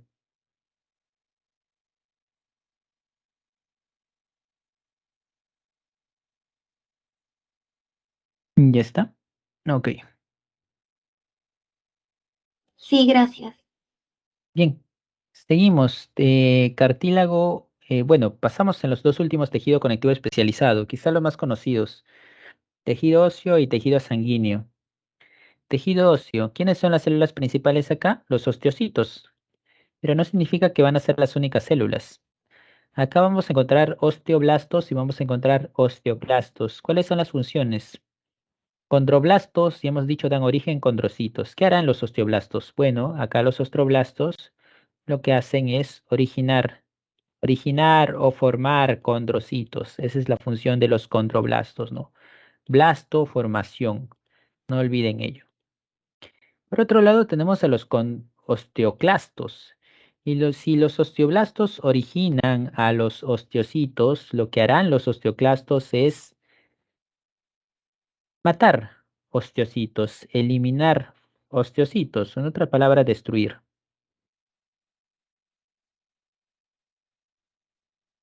Destruir a los osteocitos. Osteoblastos originan osteocitos, osteoclastos destruyen. A este proceso uno lo conoce como remodelamiento óseo o también se le llama resorción. Resorción ósea. En caso, es un proceso normal, no es que los osteoclastos sean malos. De hecho, el hueso requiere remodelarse constantemente, porque si no, perdería esa capacidad de perdería su función. ¿Y cuál es la función del tejido óseo? Sostener. Es un tejido de sostén. Es el tejido de sostén de los animales. Mantener el esqueleto, que se mantenga una determinada forma. Y esto es gracias a que los huesos son remodelados constantemente. Las células que ya envejecieron se destruyen y se forman nuevas células. Ahora, este proceso de resorción puede cambiar dependiendo del estado de la persona. Por ejemplo, cuando una persona está creciendo, ya sea en pubertad, ya sea en adolescencia, ¿qué va a ocurrir más? Obviamente se van a originar más osteocitos para que así los huesos crezcan. Cuando uno llega a la adultez, se alcanza un equilibrio, y es que ya no es necesario que los huesos crezcan, sino se originan y se destruyen a la par. Simplemente se remodelan, ¿no? Pero cuando uno ya llega a la vejez, ahí los huesos poco a poco van perdiendo dureza y resistencia. ¿Por qué? Porque se van a destruir más de lo que se van a formar los osteocitos, de tal manera que mientras más pasa el tiempo, los huesos se van a debilitar. Esta es la parte orgánica, entonces, lo que está formada por células. Ahora, la parte llamada también parte inorgánica de los huesos, y es que es importante, porque se sabe que los huesos están conformados por calcio, como ya se ha mencionado, van a estar conformadas por otro componente llamado fosfatos y otro componente que va a tener un nombre particular, llamado hidroxiapatita, que es algo que tiene calcio, que es algo que tiene fosfatos, que compone a los huesos, ¿no? Que le da esa dureza característica a los huesos como tal.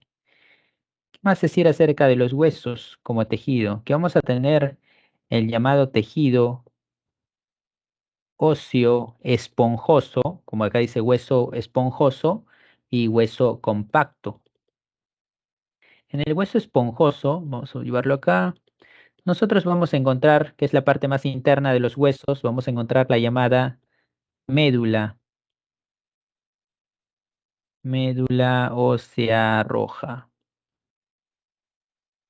Esta médula ósea roja, ¿qué función va a tener? Va a encontrarse en el hueso esponjoso, en la parte media del hueso, ¿no? En la parte más interna, la parte central.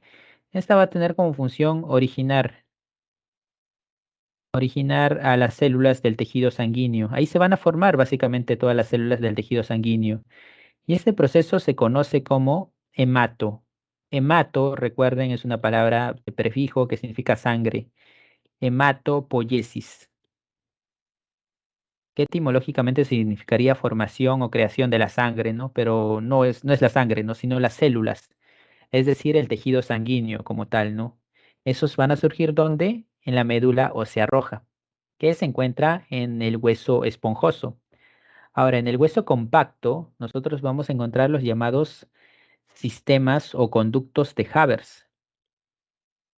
Esto corresponde al hueso compacto como tal, ¿no? Que son una especie de lagunas donde se van a encontrar a los osteocitos. De hecho, estos conductos de Havers van a tener otro nombre, que por ahí quizá lo encuentren en otro texto. Y estos se llaman ostionas. Ostionas. Y eso va a conformar parte importante de la estructura, ¿no? Dentro de los conductos de Havers u ostionas van a haber osteocitos, ¿ya? Es que los huesos no solamente son células u osteocitos unidos unos a otros, ¿no? Sino va a haber bastante material inorgánico, bastante material que no es célula, hidroxiapatita, por ejemplo.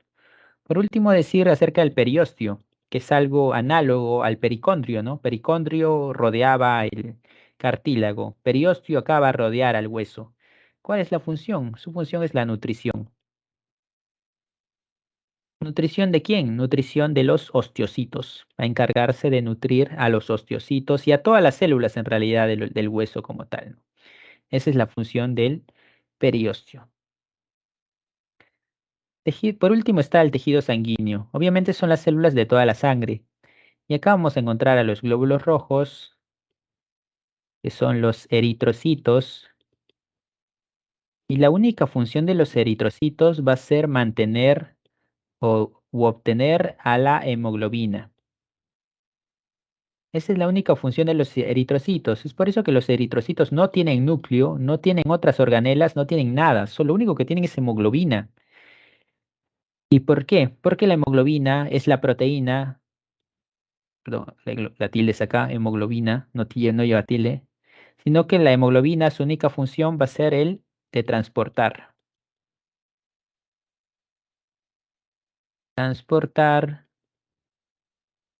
oxígeno. Esa es la única función de la hemoglobina. Es decir, cuando nosotros respiramos, el oxígeno ¿a dónde se va a fijar? Se va a fijar a la hemoglobina de los eritrocitos y luego este oxígeno va a ser repartido hacia todas las células de nuestro cuerpo. La única función de los eritrocitos es eso, a través de la hemoglobina transportar oxígeno. Lo otro, plaquetas. Función de las plaquetas. Las plaquetas son fragmentos celulares que derivan de una célula grande. Derivan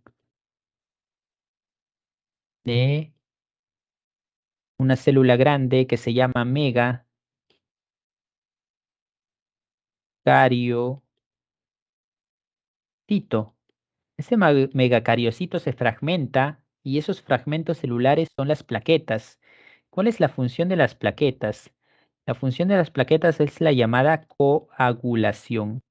¿Y qué es eso? Bueno, cuando uno sufre un corte y empieza a perder sangre es debido a que uno de los vasos sanguíneos ha sido dañado y eso tiene que ser reparado.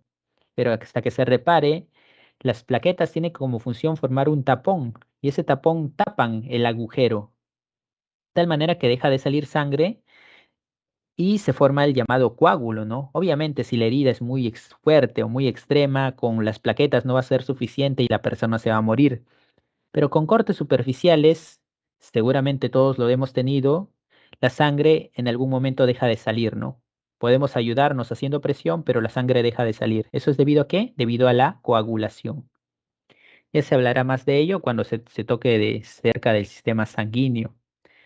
Por último están los glóbulos blancos, que son los leucocitos. Y acá hay una corrección. Estos no son eritrocitos, sino que son leucocitos. Leucocitos o glóbulos blancos, y hay varios tipos, y tenemos que se pueden clasificar de la siguiente manera, como los llamados granulocitos o agranulocitos. ¿Por qué granulocitos? Porque tienen granos, parece que tuvieran granos internamente, como lo son los neutrófilos, como lo son eosinófilos, como lo son los basófilos. Hay una pregunta que te hablan acerca de eso y parece que tienen granos precisamente. En cambio, los llamados A granulocitos, que vamos a ponerlo acá, A granulocitos tienen una A que significa sin, esos sí parece que no tienen granos como tal, ¿no? Y aparecen estos 5 de acá. Estos son los 5 tipos de leucocitos. Funciones, neutrófilos. El neutrófilo está ligado al sistema inmune. Sistema inmune. Específicamente ya se tocará cuando se hable del sistema inmune como tal, ¿no? Eosinófilos, estos están ligados a parásitos. Cuando una persona tiene parásitos internamente, empieza a producir eosinófilos, ya que eosinófilos se encargan de eliminar a los parásitos. Basófilos, están ligados a la alergia. Alergia. Monocitos, los monocitos producen células que se llaman macrófagos.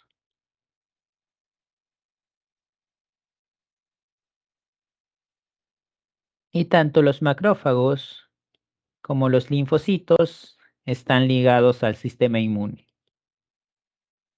¿Quiénes son las células principales del sistema inmune? Los linfocitos. Y eso lo hemos visto cuando hemos hablado del VIH, ¿no? Pero hay otras células auxiliares, como los macrófagos, como los neutrófilos también. Pasamos a la siguiente diapositiva.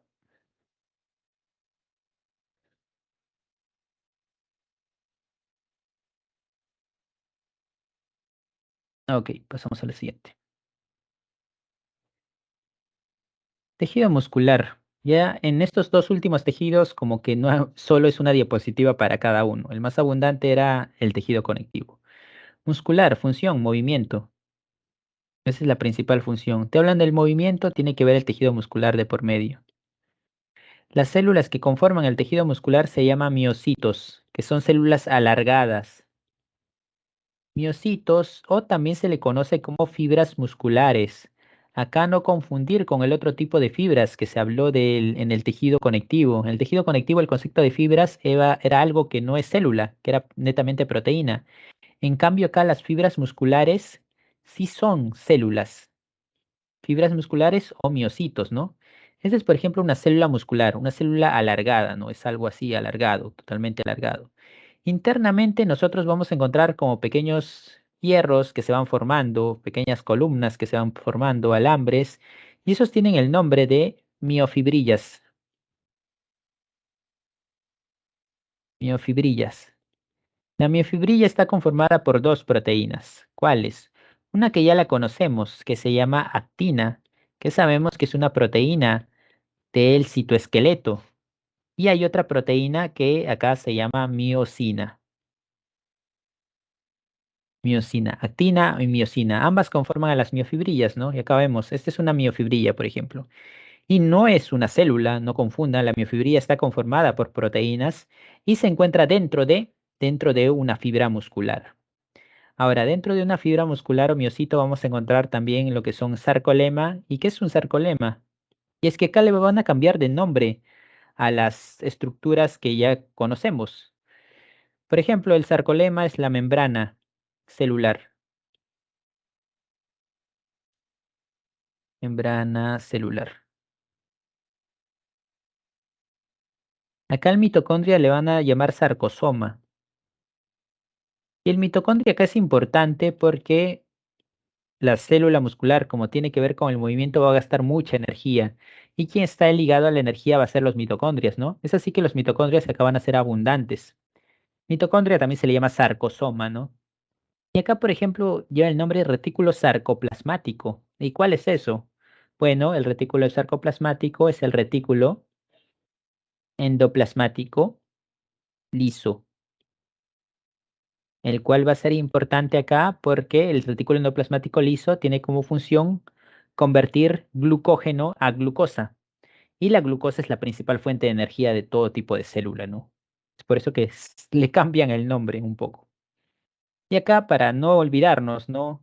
El término sarco, de esa manera, sarco, está ligado al tejido muscular. Si alguna vez por ahí ven un término que lleva el nombre sarco, ya sabrán que se refiere al tejido muscular. Precisamente acá vemos lo que es el sarcómero, que es un conjunto de diomiofibrillas, y al sarcómero es que se le conoce, ¿no? Como la llamada unidad funcional. Unidad funcional del tejido muscular. Bien, no recuerden, no olviden esa palabra, entonces, sarco, que está asociada al tejido muscular. Ahora, hay tres tipos de tejido muscular. Dos del tipo estriado y uno del tipo liso. Primero, estriado es esquelético. ¿Y estriado esquelético a qué se refiere? Bueno, al esqueleto, obviamente. Es el músculo pegado, que está pegado a todos los huesos. Y se refiere a todos los movimientos que nosotros podemos controlar, que es el movimiento básicamente de nuestro cuerpo, ¿no? Movimiento externo, por decirlo así. Todo lo que podemos controlar. Ese es el músculo esquelético, un movimiento que podemos controlar y es por eso que se llama voluntario. Está formada por células que tienen múltiples núcleos. Una célula puede tener acá muchos núcleos. Ese es el tejido muscular estriado esquelético, ¿no? Músculo estriado esquelético. Por otro lado, tenemos el músculo estriado cardíaco, y como el mismo nombre lo dice, va a estar ligado al corazón. Pero esto ya no va a ser voluntario, sino va a ser involuntario.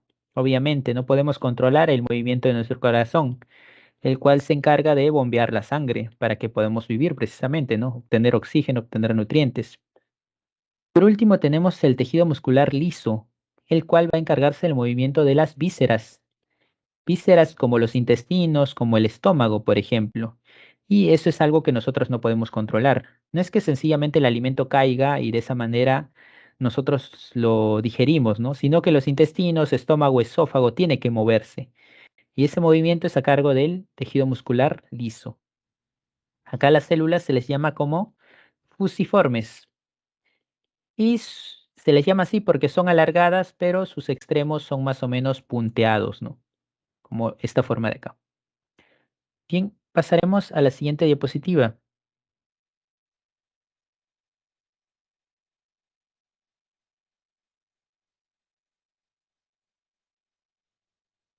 Por último tenemos el tejido nervioso. Y respecto al tejido nervioso, función, transmisión de impulsos, ¿no? Transmisión de impulsos nerviosos. Eso tiene que ver con, frente a un estímulo, nuestro cuerpo tiene que emitir una respuesta, básicamente, ¿no? Célula funcional principal, la neurona. La neurona que está conformada por qué? Está conformada por algo llamado cuerpo celular o soma también se le llama. Soma significa cuerpo. Es esta parte estrellada, ¿no? Internamente tiene el núcleo y las ramificaciones se le llama dendritas. Una parte alargada que se le conoce como axón, que está rodeado por las vainas de mielina, que es un tipo de lípido que ya diremos quiénes le encargan de formarla. Y finalmente hay un intermedios que se conocen como nodos o nódulos de Rambier, ¿no? Esos son los intermedios entre cada vaina de mielina. Finalmente está la terminal, que es el terminal del axón, ¿no? Que también es ramificado. Ahora, una neurona se va a comunicar con la otra neurona para transmitir información. Cuando una neurona choca con otra neurona, a eso se le conoce como sinapsis. Y ya acerca de la sinapsis, acerca de cómo se llegan a transportar sustancias, de eso ya hablaremos cuando toquemos acerca del tejido nervioso. Por ahora solo tienen que saber que del significado, de la definición como tal, ¿no? Sinapsis es el intercambio de neurotransmisores entre neuronas. Esa es la sinapsis, ¿no? Así como hay la neurona, quien realiza ese proceso de transmisión de información, están las neuroglias, neuroglias o simplemente glías, que son las células asistentes, asistentes a las neuronas. Por ejemplo, ahí tenemos los oligodendrocitos que generan las vainas de mielina. Pero ¿en dónde generan las vainas de mielina? Si hablamos del sistema nervioso central, es ahí donde van a aparecer los oligodendrocitos. En el sistema nervioso central, la vaina de mielina es generado por los oligodendrocitos. Pero si hablamos del sistema nervioso periférico, la mielina es generada por las llamadas células de Schwann. Sistema nervioso periférico. Periférico. Astrocitos, función, nutrición. Se encarga de nutrir a la célula. Acá, por ejemplo, está ligada a lo que es un vaso sanguíneo para absorber nutrientes y luego alimentar a la neurona. Obviamente, neurona realiza el trabajo, requiere energía. Microglias, función, defensa. Las microglias son un tipo de macrófagos y su función es eliminar cualquier bacteria o virus que pueda interferir con nuestro sistema nervioso. Células ependimarias. Estas se encargan de rellenar o de tamizar, es por eso que se llama tamizaje del cerebro. Y es que los espacios donde no hay células en el cerebro, van a ser rellenados por las llamadas células ependimarias. Bien, esos son entonces los tipos de neuroglias y de esa manera nosotros finalizaríamos la clase de hoy. Tomen la captura y vamos a pasar a las preguntas del balotario, si es que no tienen ustedes preguntas adicionales. La sinapsis se da del terminal del axón a las dendritas o es de terminal a terminal. Ah, en este caso no, sí, tiene terminal el axón a las dendritas como tal, ¿no? A partir de acá, Soma va a recorrer el terminal del axón y va a encontrarse a quién? Va a encontrarse a las dendritas del soma. Vemos acá, bueno, acá no sé qué tanto, qué tan bien se aprecia, pero sí, más o menos, ¿no? Esa es la terminal del axón. Y se encuentra con las dendritas del soma, ¿no? Y parece que estuvieran pegadas, pero no. Hay un espacio entre ellas. Y en ese espacio donde se va a dar la sinapsis, ¿no? Y la sinapsis, ¿qué es? El intercambio de neurotransmisores. En este caso, esas bolitas moradas van a contener los neurotransmisores, que son ya moléculas que detallaremos cuando hablemos de tejido nervioso. Gracias, profesor. Ok. Bien, parece que ya está. Finalizamos entonces.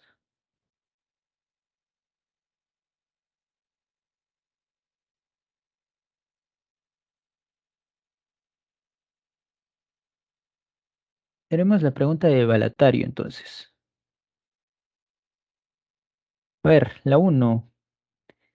En la evolución de organismos pluricelulares fue necesario formar asociaciones celulares cooperativas y un medio que permitiera la interacción de las células involucradas.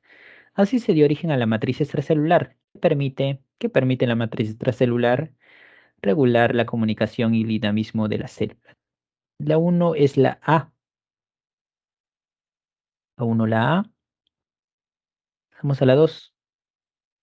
En el laboratorio se están estudiando tejidos de meristemo, epidermis, peridermis, parénquima, floema y xilema. Esta investigación corresponde a plantas y acá la respuesta más acertada es la B, que poseen tejidos vasculares, precisamente xilema y floema, y raíces, ¿no? La 2 es la B.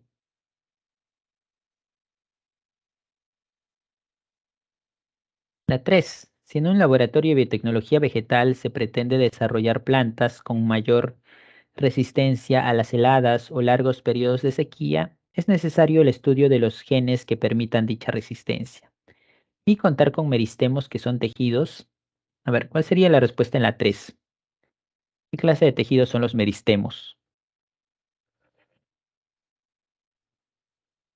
¿De crecimiento? Sí, en la 3 es la C, de crecimiento. Inmediatamente, ¿no? Su función principal, crecimiento. La 3 es la C. Bien, vamos a la 4. Se necesita encontrar células que cumplan las características de autoperpetuarse, producir células somáticas y que puedan establecer patrones de desarrollo del órgano. Si se dispone de las siguientes estructuras vegetales, ¿cuál sería óptima para el propósito planteado? Bueno, si requieres que se produzcan células, quienes producen células van a ser los tejidos meristemáticos. Eso se encarga de producir células. Somáticas se refiere a células en general, ¿no? Células que no son sexuales, células generales. ¿Y dónde encontramos mayor cantidad de tejido meristemático? Ese es en la raíz. Así que en la 4 es la D. 4D. La 5. Solanum carolinense, comúnmente conocida como ortiga, presenta estructura de defensa que se incrusta en la piel del animal. Se rompe liberando sustancias irritantes. ¿Qué tipo de estructuras son estas? ¿Cuál sería la respuesta en la 5? A ver. ¿Cómo? Estomas o pelos glandulares, ¿no? La 5 es la C. La 6 es un tejido animal que participa en la defensa y protección del cuerpo por intermedio de sus células. Asimismo, llena los espacios existentes entre los órganos. La respuesta en la 6, ¿cuál sería?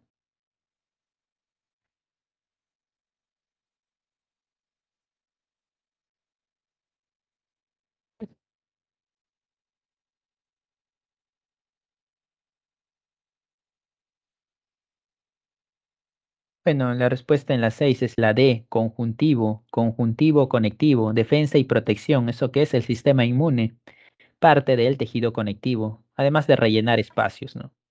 En la 6 es la D. ¿Por qué ¿Sí? el 5 sería la C, no es la E? No sé qué, tricomas, porque crea estomas. Así, perdón, me confundí. Sí, tiene razón, en la 5 es la E. La 5 es tricomas, perdón. Tricomas o pelos glandulares. La 5 es la E, tricomas. En la 6 la D, conjuntivo. En la 7 células que conforman los estomas, ¿no? Oclusivas, las llamadas células oclusivas. En la 7 es la B, oclusivas. 7B. En la 8 estaríamos hablando de esclerénquima, porque te habla del esqueleto de la planta, ¿no? Pero te habla de estructuras también, como se llama, que tienen lignina, como lo pueden ser los huesos de los frutos. Y acá huesos se refieren a las pepas, ¿no? Y esas estructuras, como hemos dicho, estructuras robustas están a cargo de el esclerénquima. Así que en la 8 es la C, esclerénquima. En la nueve la respuesta terminaría siendo la A, dar soporte a otros órganos. La piel solo recubre a los órganos. Como tal, no les da soporte, no les da un soporte, ¿no? No, no ayuda en ello. Bueno, acá piel en realidad era tejido epitelial, ¿no? Pero en la 9 es la A, es la menos acertada de todas, ¿no? La 9 es la A. La 10, tejido epitelial que se reencuentra en los intestinos, vellosidades intestinales. ¿Cuál es? Ese es el cilíndrico simple. La 10 es la E. Y es la E. La 11 es los granulocitos. ¿Y granulocitos por qué? Lo que estamos viendo, ¿no? Tiene una especie de granos, por eso se le llama granulocitos precisamente. La 11 es la A. La 12 se refiere a articulación de la rótula. ¿Por qué? Te habla de un deportista que no puede el movimiento de flexión. ¿Y qué es flexión? Bueno, el hecho de doblar la pierna, ¿no? Y quien ayuda a ese hecho de poder doblar o no es la articulación. En este caso, la articulación del hueso llamado rótula. La 12 es la B, articulación de la rótula. La 13, nutrición. ¿Quién es? Periostio. La 13 es la C. 13C. 14. 14 es sencillo, ¿no? Movimiento de los intestinos. ¿Y eso quién es? El tejido muscular liso. En la 14 es la C, músculo liso. Aunque acá te menciona D, ¿no? Pero es C. Error de edición. Acá es la C. Acá lo explica incluso en la solución. La 14 es la C. Finalmente la 15. Y la 15 termina siendo la E. Esa es la incorrecta, ¿no? Glía posee, glía o neuroglia, ¿no? Que es lo mismo, posee capacidad de propagar potenciales de acción y no, pues quien hace eso es la neurona. El resto está correcto. Así que en la 15 la respuesta es la E. Finalizando de esa manera con la clase del día de hoy y ya nos veremos hasta la próxima semana. Hasta luego a todos. Gracias, profesor. Hasta luego.